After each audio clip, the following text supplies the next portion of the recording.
Real में आदिवासियां और आदिवासी स्व अनुशासित सभ्य संस्कारी और दुनिया में प्रथम मर्यादित मानव है। तो अपनी मर्यादा और परिचय दो समान लिए जोरदार तालियां बजाओ। इन्होंने आसन ग्रहण करियो।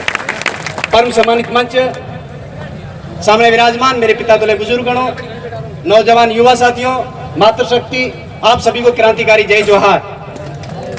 जैसा कि उद्घोषक महोदय ने पूर्व में भी बता दिया है, मुख्य वक्ता भी है, समय की सीमा में भी बांध रखा है, तो मैं अपनी बात को कोशिश करूंगा समय में पूरी करने की।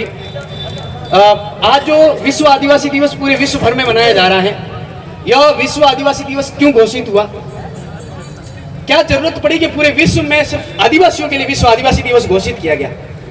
आप सभी को बता दिया जाए कि मानव जीवन के अस्तित्व पर खतरा मंडराने लगा, मनुष्य का जीवन संकट में हुआ, तो तमाम राष्ट्रों के राष्ट्राध्यक्ष चिंतित, साइंटिस्ट चिंतित, धर्मगुरु चिंतित, उनको लेकर के धीरे धीरे अपना चिंतन मंथन चलता रहा। और इसी कड़ी में पूरे विश्व की प्रथम विश्व परिषद 1972 को पहली पृथ्वी परिषद स्टॉकहोम स्वीडन में आयोजित होती है। और उस प्रथम पृथ्वी परिषद में सभी राष्ट्राध्यक्ष, साइंटिस्ट, धर्मगुरु मिलकर के इस बात पर चिंतन मंथन करते हैं कि पृथ्वी संकट में है, प्रकृति संकट में है, इसको कैसे बचाया जाए, मानव जीवन के अस्तित्व को कैसे बचाया जाए। काफी ज्ञान चिंतन मंथन के बाद, किसी निष्कर्ष पर नहीं पहुंचने के बाद 10 साल बाद पुनः 1982 में द्वितीय पृथ्वी परिषद नैरोबी केन्या में आयोजित होती है। उस द्वितीय पृथ्वी परिषद में भी इसी विचार को लेकर के चिंतन मंथन होता है कि मानव जीवन के अस्तित्व पर खतरा है, मानव जीवन संकटग्रस्त है और इसको कैसे बचा जाए। उसमें भी किसी निर्णय पर नहीं पहुंचने के बाद में 1992 पर तृतीय पृथ्वी परिषद होती है रियो डी जेनेरियो ब्राजील में। और उस पृथ्वी परिषद में 178 देशों के राष्ट्राध्यक्ष, 2400 एनजीओ के पदाधिकारी और असंख्य पत्रकार, तमाम धर्मों के धर्मगुरु और साइंटिस्ट लोग मिलकर के चिंतन मंथन करते हैं तृतीय पृथ्वी परिषद में। और इसी दौरान ब्राजील के ओकुहारो गांव के अंदर एक कोरियोको गांव में 58 देशों के आदिवासियों की भी एक अलग से बैठक चल रही होती है। और उस आदिवासियों की बैठक के अंदर निर्णय होने के बाद में एक आदिवासी प्रतिनिधि मंडल भी उस पृथ्वी परिषद में शामिल होता है और वह अपना प्रस्ताव रखता है कि मानव जीवन के अस्तित्व को बचाना है, मनुष्य के संकटग्रस्त जीवन को बचाना है, तो प्रकृति को बचाना होगा, पर्यावरण को बचाना होगा। प्रकृति और पर्यावरण को बचाना है तो आदिवासी जीवन मूल्यों को बचाना होगा, आदिवासी दर्शन को समझ करके अपनाना होगा, तो ही ये मानव जीवन बच पाएगा। और जब ये प्रस्ताव उनके सामने जाता है तो वो अपने कुछ तथ्य रखते हैं। आप लोग भी जाकर के सर्वे कर सकते हैं। अभी हाल ही में मेरा भी यूएनओ के एक कॉन्फ्रेंस में रोम जाना हुआ, उसकी थीम थी बायोडायवर्सिटी कंजर्वेशन में आदिवासियों का रोल, जैव विविधता संरक्षण में आदिवासियों का जीवन मूल्यों का क्या रोल है। आप लोग जाकर के देख सकते हैं, जहां जहां आदिवासी है वहां जंगल सुरक्षित है, जहां जहां आदिवासी बचाए वहां पर्यावरण फल फूल रही है, सुरक्षित और संरक्षित है। और इस बात ने विश्व लेवल पर यह साबित किया कि आदिवासी बचेगा तो प्रकृति बचेगी, आदिवासी बचेगा तो पर्यावरण सुरक्षित और संरक्षित रहेगी। इस बात को सिद्धांत समझने के बाद संयुक्त राष्ट्र संघ द्वारा एक प्रस्ताव पारित किया जाता है और प्रस्ताव संख्या है 49/214। आप लोग YouTube पे सर्च कर सकते हैं। एक प्रस्ताव पारित होकर के 23 दिसंबर 1994 को एक घोषणा होती है कि 9 अगस्त को प्रतिवर्ष विश्व आदिवासी दिवस मनाया जाए। और वो 9 अगस्त इसलिए कि यूएनओ में आदिवासियों की इश्यूज को लेकर के पहली बैठक 9 अगस्त को हुई थी। उस दिन को चिरस्थायी बनाए रखने के लिए 9 अगस्त को विश्व आदिवासी दिवस घोषित किया जाता है। और उसके बाद तमाम राष्ट्रों के राष्ट्राध्यक्षों को एक लिखित में संदेश दिया जाता है कि आप अपने अपने देश के अंदर जितने भी आदिवासी रह रहे हैं उन आदिवासियों के अस्तित्व और अस्मिता को संरक्षित और सुरक्षित रखें। आदिवासियों की परंपराएं और आदिवासियों की रूढ़िगत परंपराओं के साथ आदिवासी ज्ञान का संरक्षण और संवर्धन करें। उस कड़ी में प्रतिवर्ष विश्व आदिवासी दिवस मनाया जाता है। लेकिन दोस्तों, आप लोग देख रहे हैं धीरे धीरे आदिवासी दिवस एक शक्ति प्रदर्शन बन करके रह गया है। आदिवासी दिवस असंख्य उन स्वार्थी लोगों के अपने राजनीतिक मंसूबों को मुकम्मल करने के लिए राजनेताओं का ध्यान आकर्षण बनाने का एक विषय बन करके रह गया है। ये आदिवासी दिवस की थीम नहीं थी। जिस दिन से आदिवासी दिवस यहाँ लाया गया था उस दिन एक ही था कि हम कौन हैं, ये पहचानने के लिए आदिवासी दिवस था। अगर हम आदिवासी हैं तो किस प्रकार से आदिवासी हैं? क्या हमारे जीवन मूल्य में आदिवासियत जिंदा है? आदिवासियत क्या थी? जरूरत से ज्यादा संग्रहण नहीं करना, कोई भी भूखा नहीं रहे, कोई भी इलाज के अभाव में नहीं मरे, ये आदिवासी जीवन मूल्य थे। लेकिन धीरे धीरे भोगवादी व्यक्तिवादी जीवन मूल्यों के अंदर लोग घुस गए हैं। जिसको जितना मौका मिला उसने लूट लूट करके प्राकृतिक साधन संसाधनों का अति दोहन किया, इसलिए प्रकृति खतरे में आई। हमारे जीवन मूल्य क्या थे? हम कैसे भूल चुके हैं? इस दिवस पर हमें अपने आदिवासी जीवन मूल्यों को याद करना चाहिए। आदिवासी जीवन मूल्य क्या थे? मैं कुछ चीजें आपको प्रैक्टिकल उदाहरण देना चाहूंगा। मृत्यु बोझ, ओसर।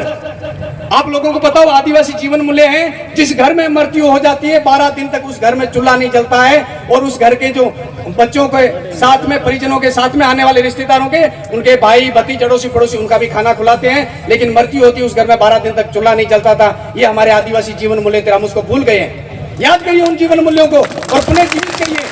मृत्यु बोझ हमारे आदिवासी जीवन मूल्य नहीं है। दूसरा, शादी ब्याहों में देखिए हमारे जीवन मूल्य क्या थे? पारंपरिक वेशभूषा में दुल्हा जाता था, सूट शेरवानी हमारी परंपराओं में नहीं था। गीत गायन मातृशक्ति के होते थे, टेप डीजे में गायन नहीं बजते थे।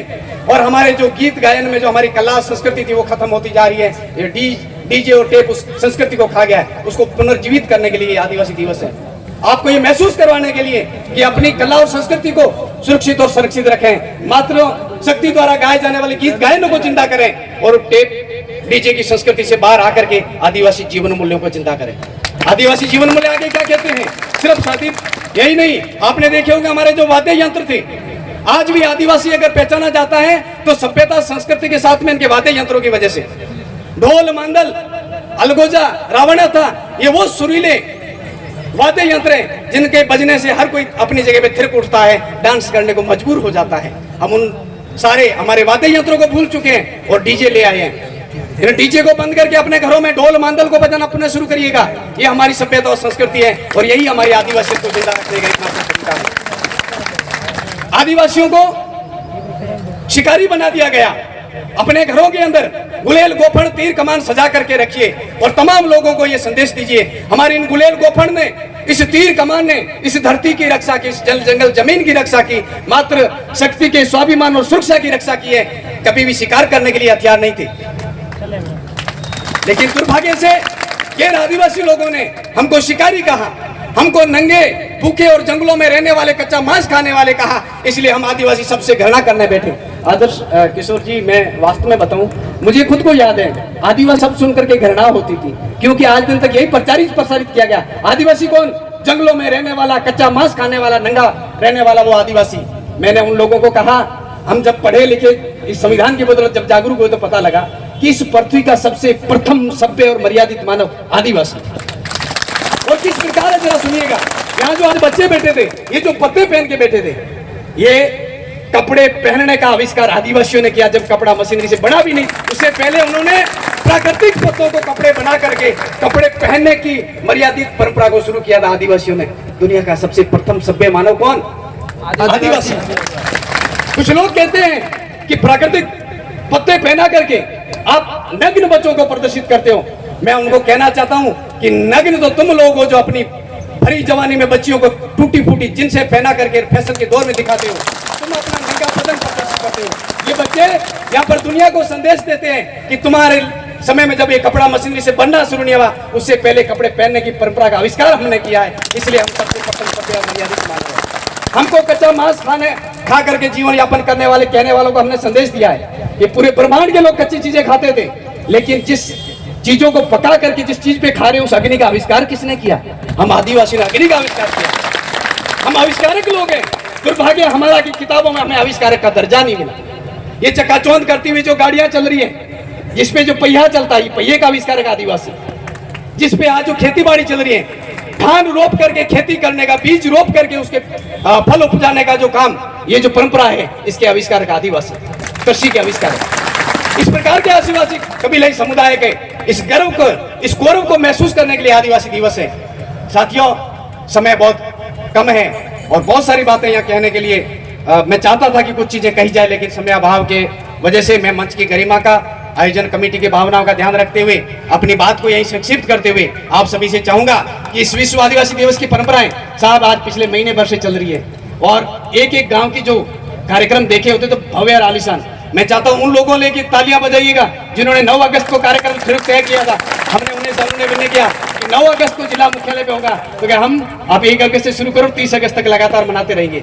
और 1 अगस्त से शुरू हुआ है ग्राम स्तरीय कार्यक्रम निरंतर चल रहा है और ये आगे भी चलता रहेगा। उन तमाम लोगों के लिए, चाहे वो बाकासर हो या शिव, जिन लोगों ने पहले 9 को तय कर रखा था और इस आयोजन कमेटी का और यहाँ से जो हमने अनुनय विनय किया, आपने उसको स्वीकार करके यहाँ पहुंचे, आप सभी के लिए बहुत बहुत धन्यवाद। और उम्मीद करते हैं आदिवासियत को जिंदा रखेंगे, आदिवासी जीवन मूल्यों को जिंदा रखेंगे, आदिवासी जीवन दर्शन को समझ करके अपने अड़ोस पड़ोस में जाकर के दुनिया को समझाएंगे। यही आदिवासी दिवस की थीम है। इस साल की थीम भी हमारे आदिवासी युवाओं के लिए स्वनिर्णय की है। आप अपना स्वनिर्णय लें, ये इस साल की थीम है।